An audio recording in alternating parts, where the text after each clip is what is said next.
Toute cartographie présente ses propres blancs, ses lacunes ou ses oublis, volontaires ou inconscients. La phrase est tirée du livre dont on va parler ce matin, Blanc des cartes et boîte noire algorithmique, livre écrit par le géographe Mathieu Nouchet, qui vient de paraître aux éditions du CNRS 3 ans après l'Atlas critique de la Guyane.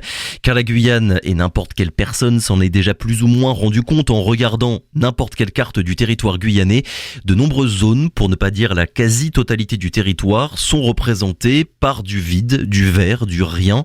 L'intérieur de la Guyane, tel que les cartes le montrent, nous donne donc l'impression d'une vaste région monolithique. Pour en parler, Mathieu Nouchet est avec nous ce matin par téléphone. Bonjour. Bonjour. Et merci d'avoir accepté notre invitation, Mathieu Nouchet. Vous êtes géographe, chercheur au CNRS et vous travaillez sur la Guyane depuis quelques années maintenant avec un regard critique, on va dire, sur la cartographie. Comment est-ce que vous en êtes venu, et on va commencer par là, comment est-ce que vous en êtes venu, Mathieu Nouchet, à vous intéresser à ce sujet en creux finalement, celui des blancs qu'il y a sur les cartes? Votre précédent livre, l'Atlas critique de la Guyane, il essayait déjà de proposer une autre lecture, on va dire, des cartes, en montrant qu'il y avait des visions très différentes qui pouvaient être faites à partir d'un même territoire. Il y a quand même un lien, on va dire, entre ces deux livres-là, dans la volonté de montrer qu'une carte, ça n'est jamais un produit purement objectif, un produit scientifique. Ça démontre toujours une certaine vision, finalement. Oui, exactement. Il y a une vraie continuité entre l'Atlas critique de la Guyane, où on se focalise sur un territoire et on essaye de regarder une pluralité de points de vue cartographiques sur ce territoire, en montrant que les cartes sont produites à partir de choix qui sont faits, d'intentions et donc d'enjeux politiques. Mais finalement, dans l'Atlas, on se concentrait vraiment sur le contenu de la carte, sur les objets qui sont cartographiés, sur ce qui est sélectionné pour être mis en carte et sur la façon dont c'est mis en carte. Et le dernier chapitre de l'Atlas commençait déjà à ouvrir cette perspective, puisque au fil de la rédaction et de la collaboration qu'on a pu avoir, donc avec plus de 80 contributeurs pour l'Atlas critique de la Guyane, on s'est rendu compte que ce qui était intéressant, c'était aussi de regarder tout ce qui était mis de côté, tout ce qu'on ne voit pas, tout ce qu'on masque, toutes les omissions cartographiques, parce que ça relève de choix qui sont aussi des choix politiques. On ne met pas des choses sur la carte parce qu'on n'en a pas connaissance ou parce qu'on on a la volonté de mettre de côté un certain nombre d'éléments. Donc je dirais que ça s'inscrit à la fois dans le prolongement de l'Atlas critique de la Guyane, et puis l'ambition, et vraiment ce qui a été l'élément déclencheur, c'est d'essayer de montrer que le blanc des cartes a été beaucoup travaillé par des historiens de la cartographie. D'ailleurs, dans l'Atlas critique, on parle, il y a un certain nombre d'historiens qui nous expliquent comment certaines cartes en Guyane ont été blanchies pour créer des mythes autour de la Terra Nullius.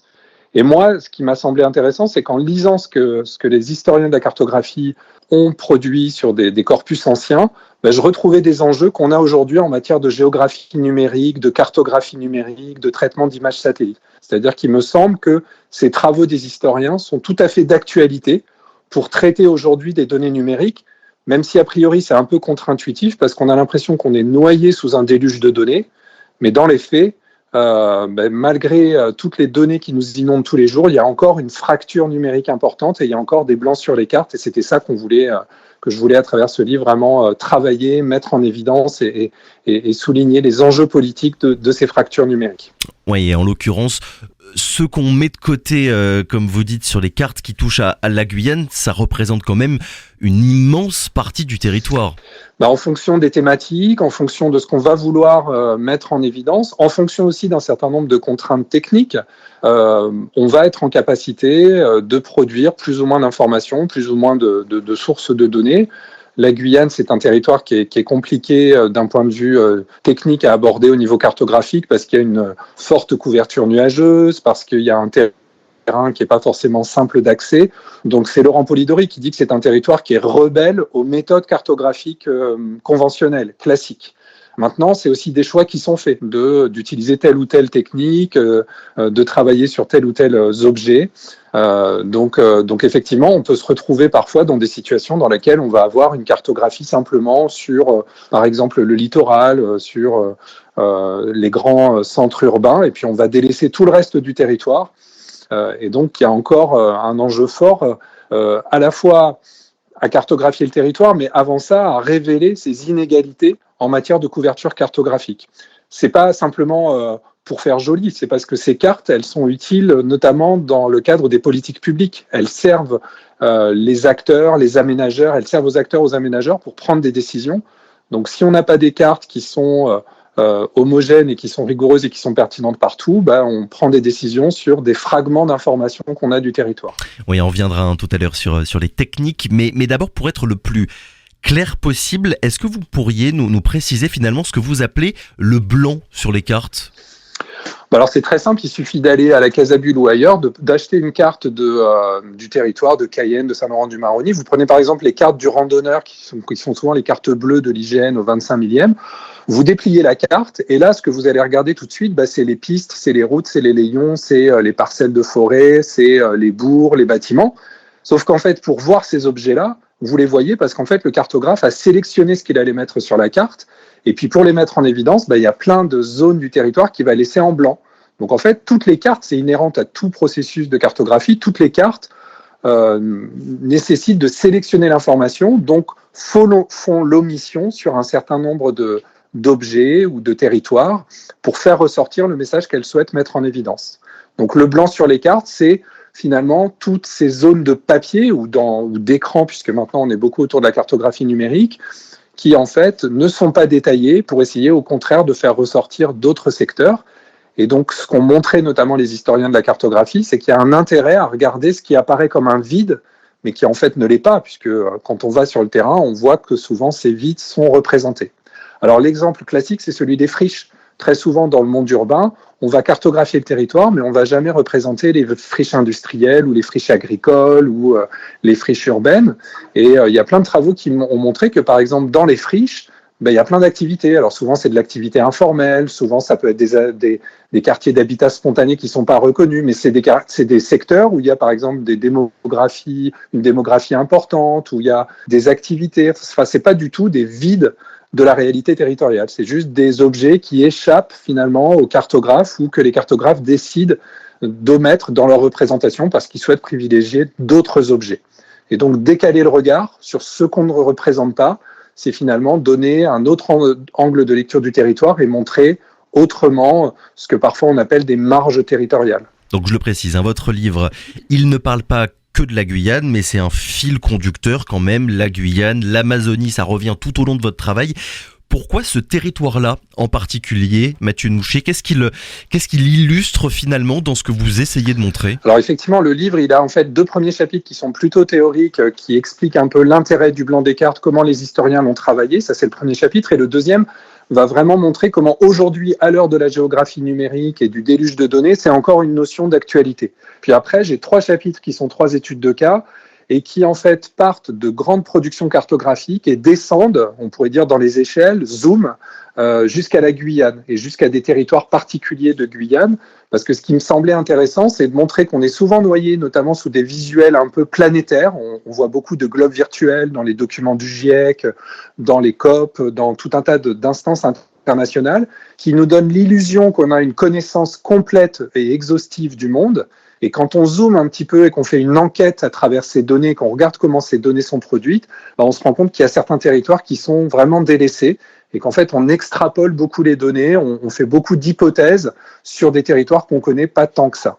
Et la Guyane me semblait un cas particulièrement intéressant pour faire ce zoom à chaque fois sur les 3 grandes thématiques que j'ai travaillées dans mes études de cas, parce que, comme je vous le disais tout à l'heure, c'est un territoire qui est complexe d'un point de vue technique, qui n'est pas simple à cartographier. C'est un territoire qui est difficile d'accès, c'est un territoire qui se laisse difficilement prendre en photo, c'est un territoire qui est très changeant. Il y a plein de travaux en Guyane autour, par exemple, de l'évolution du trait de côte, de l'évolution du littoral. C'est un territoire dans lequel il y a aussi beaucoup d'activités informelles, donc il y a aussi des choses qui sont difficiles à saisir par la statistique ou la cartographie classique. Donc c'est un territoire compliqué en matière de cartographie et donc dans lesquels on va trouver pas mal de vides ou de blancs sur un certain nombre de cartes officielles ou de cartes institutionnelles. Le blanc des cartes, Mathieu Nouchet, ça, j'allais dire toujours, en tout cas depuis très longtemps, ça a suscité la fascination de certains aventuriers. Vous parlez de l'Amazonie, mais aussi de l'Afrique, de l'Antarctique également. Du coup, le résultat finalement, c'est une vision fantasmatique de certains territoires avec le lac de Paris-Mais. Vous en parlez dans votre livre et nos auditeurs le connaissent bien puisqu'on a eu une chronique sur ce lac imaginaire il y a quelques semaines dans le Zoom sur Radio Pays.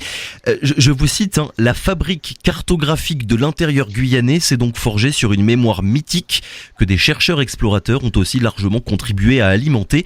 Et c'est là finalement qu'on en arrive à l'aspect politique de la cartographie. Alors vous avez parfaitement raison. Une des raisons aussi de travailler sur la Guyane, c'est que historiquement, en matière de production cartographique, le blanc des cartes y a joué un rôle très très important. Il y a plein d'idées reçues ou plein de stéréotypes qui se sont forgés à travers des blancs des cartes.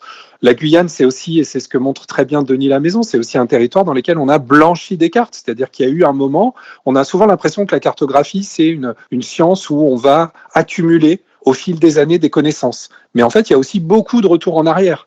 Et donc, c'est Denis Lamaison qui montre très bien, par exemple, comment, à 30 ans d'intervalle, certaines cartes ont été blanchies, c'est-à-dire qu'on a supprimé des éléments de la carte pour alimenter le mythe de la terra nullius et faire croire qu'on était sur un territoire vide qui devait absolument faire l'objet d'une conquête coloniale.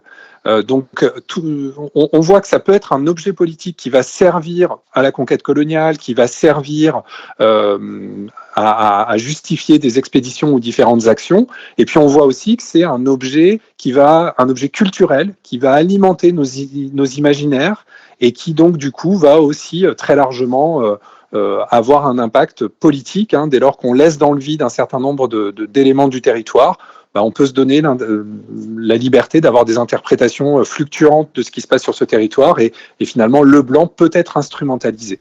Ouais, là-dessus pour être précis, c'est le cas en Guyane et c'est ce que vous dites, que la présence des autochtones, elle a été effacée en fait sur les cartes du XVIIIe siècle. L'idée c'était de dire on a affaire à une zone totalement vierge.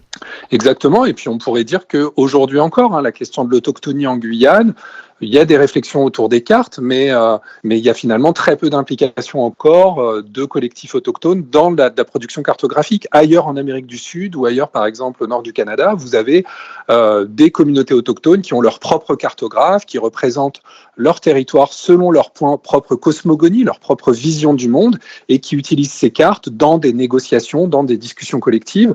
En Guyane, depuis quelques années maintenant, on parle beaucoup, par exemple, des 400 000 hectares, de cette rétrocession des terres, mais pour le moment, il n'y a toujours pas de carte qui circule. Et comment spatialiser cette rétrocession des 400 000 hectares sans doute en impliquant complètement les collectifs autochtones qui sont les premiers concernés. Donc il y a vraiment des enjeux. Alors historiquement, il y a eu une mise de côté des savoirs autochtones sur tout un tas de sujets qui se sont matérialisés par la production cartographique, mais il y a encore aujourd'hui un enjeu et qui, encore une fois, est travaillé aussi un peu partout dans le monde. Là, j'étais l'été dernier, par exemple, dans un laboratoire de cartographie autochtone au Canada, à Val-d'Or, en Abitibi-Témiscamingue. Donc, c'est vraiment des universitaires autochtones qui se sont rassemblés pour monter un laboratoire de cartographie et produire leur propre contre-carte, on pourrait dire, leur propre vision du monde. Et très souvent, ces contre-cartes, elles vont combler ce qui apparaissait comme le blanc dans les cartes des Occidentaux ou dans les cartes du gouvernement canadien.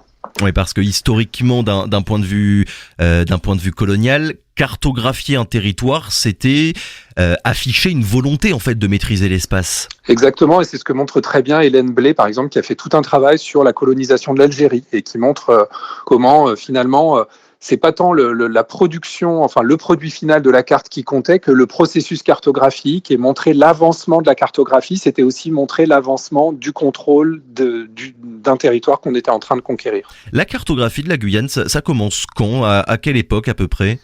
Alors c'est difficile à dater parce qu'en fait aussi ça dépend ce qu'on entend derrière cartographie. C'est-à-dire on a souvent une vision très occidentale qui est de dire une carte, il faut une légende, une échelle, une orientation, et c'est une représentation à plat du territoire. Et donc là, si on est dans ce schéma-là, souvent on va citer les expéditions de Walter Raleigh, on va évoquer des cartes de Joconde du Sondus, et on va être plutôt autour du XVIe siècle.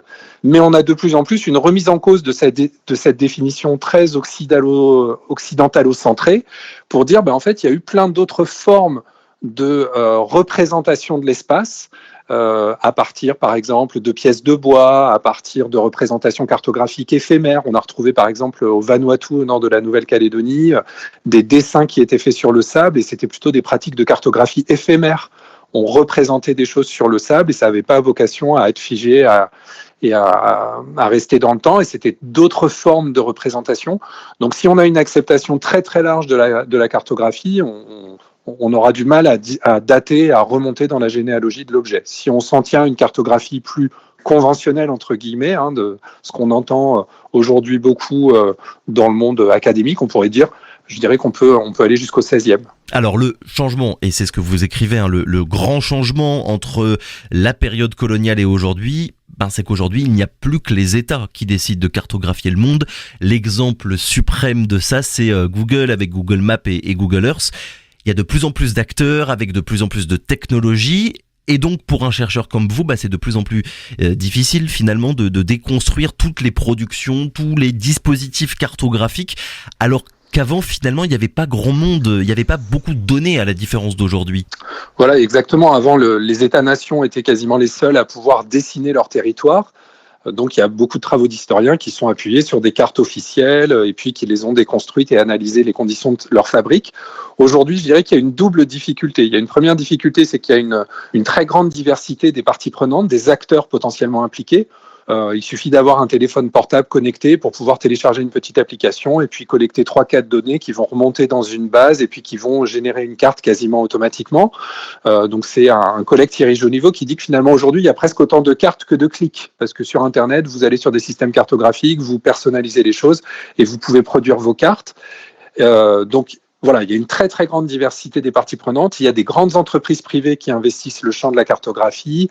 Il y a des acteurs plutôt collectivités territoriales, des acteurs locaux. Il y a toujours les États et des instituts de cartographie qui demeurent. Il y a une grande diversité d'acteurs. Et puis la deuxième difficulté, et c'est donc l'objet de la deuxième partie du titre de l'ouvrage, c'est qu'on est aussi devant des systèmes qui sont de plus en plus opaques. Donc c'est ce que j'appelle les boîtes noires algorithmiques. En fait, on est devant des systèmes techniques qui nous génèrent des cartes un petit peu à la volée, mais sans qu'on soit bien clair sur les données qui sont derrière, sur qui les a produites, sur finalement vraiment la façon dont l'information a été collectée et a été fabriquée. Et donc, en 3 coups de clic, vous pouvez produire une carte de l'ensemble de la Guyane ou même de l'ensemble du bouclier des Guyanes ou de l'Amérique du Sud, mais avec des données qui parfois sont très discutables, très disparates, qui agrègent des choses qui, en fait, d'un point de vue méthodologique, ne devraient pas s'agréger. Et donc, un des enjeux aujourd'hui, c'est de réussir à fouiller ces boîtes noires, c'est de réussir à aller enquêter, donc mettre les mains dans le cambouis, regarder les algorithmes, comprendre comment c'est construit, remonter aux sources, et puis comme ça pouvoir essayer d'identifier, par exemple, des blancs des cartes qu'on ne voit pas aujourd'hui parce qu'on a l'impression, encore une fois, qu'on est noyé sous les données et que finalement tout est couvert. Oui, parce que c'est ce que vous expliquez, il n'y a pas d'objectivité algorithmique. Ce qu'on va voir sur Google Maps ou sur Google Earth, c'est le résultat d'intérêt finalement. Exactement, c'est-à-dire il y a des choix dans ce qu'on va représenter, dans la façon dont on va le cadrer, dans le choix des échelles, pourquoi on va passer à telle ou telle échelle. Et donc, il y a une forme de néopositivisme qui est apparue, c'est-à-dire qu'on a cru à nouveau en la scientificité des données, de toute représentation cartographique et en la neutralité de ces dispositifs, parce qu'on était noyé sous les données. Mais en fait, ça ne change rien. Il y a toujours les mêmes choix qui sont faits, les mêmes enjeux politiques, sociaux, culturels, que ce soit une carte papier réalisée dans les années 70 ou aujourd'hui un système numérique. Même si on passe par des dispositifs algorithmiques qui peuvent paraître plus complexes, c'est pas parce qu'ils sont plus complexes qu'ils en sont pas moins subjectifs. Il y a forcément des choix qui sont faits et analyser vraiment les algorithmes, c'est justement mettre en évidence comment les développeurs et leurs commanditaires font un certain nombre de choix, choisissent telle source plutôt que telle autre, la façon dont les données vont être croisées, les fonctions qui vont être utilisées. Et tout ça, c'est pas le fruit du hasard, c'est pour répondre à des objectifs précis, ce qui est absolument pas mal en soi. C'est même la quintessence de la cartographie que de faire des choix pour faire passer un discours. Mais l'important aujourd'hui, c'est d'essayer de mettre à plat et de mettre en évidence ses choix et ses discours pour avoir une approche un peu critique de toutes ces images qui nous inondent sur les réseaux sociaux ou ailleurs. Oui, c'est pas grave, mais il faut être conscient finalement de tout ce qu'il y a derrière les cartes que nous allons tous utiliser finalement quotidiennement. Est-ce que vous auriez un exemple, Mathieu Nouchet, de ça, de cette absence de neutralité sur le cas de la Guyane ? Alors, par exemple, je peux vous donner un exemple qu'on voit beaucoup. Donc, je vous disais dans les COP, là, les réunions des parties autour des questions de changement climatique, qu'on voit aussi beaucoup dans les rapports de l'IPBES, dans les rapports mondiaux du GIEC, par exemple, autour des questions de biodiversité. Donc, par exemple, autour des questions de biodiversité, on a plein de globes virtuels et de cartes qui circulent et qui nous présentent l'état de la biodiversité au niveau mondial, au niveau planétaire. Et on nous dit toujours que ces données, c'est des données scientifiques. Et puis, quand on regarde un petit peu la source de ces données, et par exemple, c'est des données qui sont utilisées là. Il y a une série en ce moment sur Netflix avec Greta Thunberg en voix off et en permanence, en fond, il y a des personnalités qui sont interviewées. Et en permanence, vous avez ces globes virtuels qui apparaissent au fond de l'écran. Alors moi, ça m'a assez interpellé, donc je suis allé voir ce qu'étaient ces globes virtuels, quelles étaient les sources de ces données et comment l'effort de collecte était réparti un peu partout dans le monde. Et donc, on a un discours qui nous dit, voilà l'état de la biodiversité et les grands enjeux en matière de biodiversité. C'est rationnel et scientifique parce que ça s'appuie sur des inventaires mondiaux. Et de fait, ça s'appuie sur une base de données mondiale qui compte plus de 2 milliards d'enregistrements. Donc, on a effectivement beaucoup de données qui nous permettent de produire cette carte. Mais ce qui m'a frappé, c'est qu'en fait, dans cette carte, il n'y a aucun blanc. C'est-à-dire que tout est colorié avec des dégradés de couleurs. Et donc, on a le sentiment qu'on a vraiment une connaissance exhaustive des questions de biodiversité quand on regarde ce type de visuel. Et quand on analyse les 2 milliards d'enregistrements, on se rend compte en fait qu'il y a une très grande inégale distribution des données. C'est-à-dire que ces inventaires ont été collectés dans des lieux dans lesquels il y a une concentration très très forte de données et à l'inverse, il y a d'autres secteurs dans lesquels il n'y a quasiment pas d'informations. Alors si on regarde à l'échelle mondiale, on a par exemple seulement 10% des 2 milliards de données qui sont dans la ceinture intertropicale. Or, tout le discours, il est de dire que les enjeux au niveau de la biodiversité sont en particulier dans la ceinture intertropicale où est située la Guyane. Et en fait, on va avoir 76% de ces données qui vont être concentrées au nord du tropique du Cancer, donc grosso modo qui vont être sur les États-Unis et sur l'Europe. Donc on voit qu'on s'appuie, on fait des conclusions à l'échelle de la planète sur des données qui ont été très largement, très majoritairement produites et collectées dans une certaine zone du globe. Et quand on zoome sur la Guyane, on se rend compte qu'il y a en fait une densité de données très très importante sur certains secteurs, faciles d'accès ou dans lesquels il y a des enjeux politiques. Par exemple, autour des bornes frontières au sud de la Guyane, on va retrouver énormément de données, alors qu'il y a d'autres secteurs du territoire dans lesquels il n'y a eu quasiment pas de visite et quasiment pas d'inventaire naturaliste.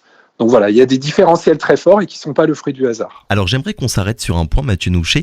Avant, les intérêts de la cartographie, on l'a dit, c'était des intérêts qui étaient purement coloniaux. Le vide, c'était le territoire à conquérir. Aujourd'hui, et c'est là qu'il y a eu un changement, le vide qui va apparaître sur une carte, en fait, ce sont des espaces qui sont considérés comme n'ayant pas de valeur, en fait. Oui, alors effectivement, c'est ce que je vous disais avec l'exemple des friches, c'est-à-dire que pour éviter de saturer en information le lecteur, on va choisir ce qui est important ou ce qui ne l'est pas. Et donc, finalement, regarder ce qu'aujourd'hui on met dans le blanc des cartes, c'est une bonne façon de voir comment les sociétés dominantes qui sont productrices de cartes établissent des hiérarchies entre des territoires ou entre des objets ou entre des phénomènes et ce qu'elles jugent important de ce qu'elles jugent plutôt secondaire. Donc effectivement, aujourd'hui encore, travailler le blanc des cartes, c'est finalement travailler à une forme de mettre en évidence une forme de hiérarchie entre ce qu'on souhaite montrer et ce qu'on souhaite plutôt mettre de côté. Ça reste difficile, techniquement, technologiquement, de cartographier la Guyane ? Alors je dirais que il y a des enjeux techniques qui sont importants. Après, il y a énormément de méthodes qui sont développées, notamment par exemple, pour faire simple, par rapport à la couverture nuageuse, il y a maintenant par l'imagerie satellite et l'utilisation des technologies radar et depuis maintenant plusieurs années, vraiment des possibilités qui permettent, par exemple, de faire fi des nuages. Mais il reste quand même un certain nombre d'enjeux parce que notamment le territoire est mouvant. Et puis, il reste aussi des enjeux parce qu'on accède à des données qui sont assez hétérogènes. Et ce qui devient aujourd'hui assez compliqué, c'est la façon dont on combine les données pour les combiner de façon rigoureuse. Par exemple, quand vous regardez la Guyane depuis Google Earth ou depuis Google Maps, vous avez une espèce d'image qui vous est présentée sous les yeux. Mais en fait, c'est pas une photographie à un instant T de la Guyane, c'est une mosaïque, c'est tout un tas d'images qui ont été recollées les unes à côté des autres. Et donc, c'est pas la Guyane à une date donnée. C'est en fait une espèce de mosaïque de Guyane que vous avez ici sous les yeux. Donc voilà, ce qui est, me semble-t-il, moi, assez l'enjeu aujourd'hui, c'est en fait de mettre en évidence tous ces bricolages techniques, parce que la technique nous permet de faire énormément de bricolage, et c'est très bien, mais il faut avoir conscience de tous les bricolages qui sont réalisés pour pouvoir être en capacité de comprendre dans quelles conditions on peut effectivement utiliser ou pas ces cartes et ce qu'on peut leur faire dire ou pas. Ouais, vous parlez même d'un bricolage qui a été fait il y a quelques années pour la cartographie du territoire guyanais, avec des cours d'eau qui remontent certains reliefs. Il y a même des noms qui sont mal orthographiés. Il y a le cas, et je l'ai appris dans votre livre, le cas de la crique Gabriel à Roura. Le nom tel qu'il apparaît sur la carte, il est au féminin, alors qu'à la base, Gabriel, c'était le nom d'un homme, un esclave marron. Voilà, alors la toponymie, c'est le cas un peu classique, et puis on en avait parlé avec l'Atlas critique de la Guyane, où en fait les bases de données toponymiques, donc les noms des lieux, il y a toute une procédure en France pour valider les noms des lieux sur les cartes, et il y a souvent un décalage assez fort entre ce qu'on appelle les toponymes d'usage, la façon dont les habitants au quotidien appellent leur lieu de vie, et puis ce qu'on va trouver sur la carte. Et donc il y a eu comme ça énormément d'approximations, ou alors des acteurs qui étaient dans une position qui leur permettait d'être dans les bons circuits d'information pour faire changer les données et faire changer les noms des lieux, alors que les habitants sont parfois assez éloignés. Donc effectivement, ça c'est un des enjeux de la cartographie, et on a l'impression que les toponymes sont figés alors qu'en fait ça bouge, et ça bouge en permanence. Et puis donc dans l'exemple que vous donniez avant, oui, c'était sur les cours d'eau. Il y a effectivement un référentiel hydrographique, donc une carte des cours d'eau qui a été actualisée et produite début des années 2000 en Guyane, et avec des vraies difficultés pour être exhaustif, parce qu'il y a un réseau hydrographique très dense en Guyane. Donc pour réussir à avoir une cartographie un peu fine, il y a en fait une sorte de modèle qui a été appliqué, c'est-à-dire qu'on est parti du relief, et on a, à partir du relief, essayé d'identifier ce que devrait être le réseau hydrographique, et on a combiné ça à des traitements d'images satellites. Et on a fait ça en fait en un temps record, avec pas forcément énormément de moyens. Donc le résultat est extrêmement spectaculaire d'un point de vue méthodologique. On a réussi à produire un référentiel cartographique sur le réseau hydrographique en Guyane, ce qui est une vraie performance. Par contre, il y a un certain nombre de biais méthodologiques et d'erreurs dans cette base de données. Donc la Guyane fait partie de ces territoires sans doute uniques au monde où certains cours d'eau remontent des reliefs, ce qui est en fait le fruit d'un croisement de données qui n'avaient pas à être croisées et qui génère comme ça ce genre d'erreurs. Merci beaucoup Mathieu Nouchet d'avoir été avec nous ce matin. Je le rappelle donc, vous étiez là pour nous parler de ce livre Blanc des cartes et boîte noire algorithmique, livre qui vient tout juste de paraître aux éditions du CNRS. Merci encore, très bonne journée à vous. Radio